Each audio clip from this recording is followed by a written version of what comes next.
কোরবানির সামর্থ্য না থাকলে কি করব? যারা কোরবানি করছি না তারা নিজেদেরকে খুব ছোট মনে করে। দেখা যায় যে ঘরের দুয়ার বন্ধ করে থাকেন, বাচ্চাদেরকে বের হতে দেন না। এগুলো নবীজির সুন্নাহ নয়। কোরবানির দিন শুধু কোরবানির পশু কোরবানি দেয়াটাই সুন্নাহ নয়, সেখানে আরও ইবাদত রয়েছে।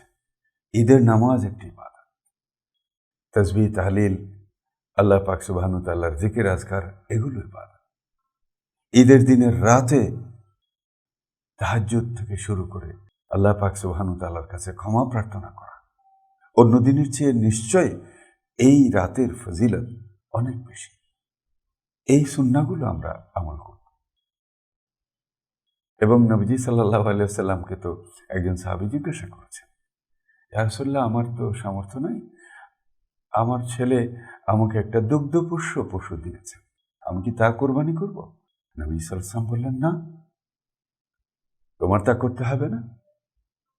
তুমি তোমার চুল কাটবে, নখ কাটবে, মোচ কাটবে এবং নাভির গোপন লোম সমূহ কাটবে, এটাই তোমার কোরবানি। কি চমৎকার সমাধান নবী সাল্লাল্লাহু আলাইহি ওয়াসাল্লাম দিয়েছেন। আমাদের এটুকুতেই তৃপ্ত থাকা উচিত। আমরা যদি শুধু পশু কোরবানি করার মধ্যেই নিজের কোরবানির সার্থকতা খুঁজি, তাহলে আমরা ভুল করব।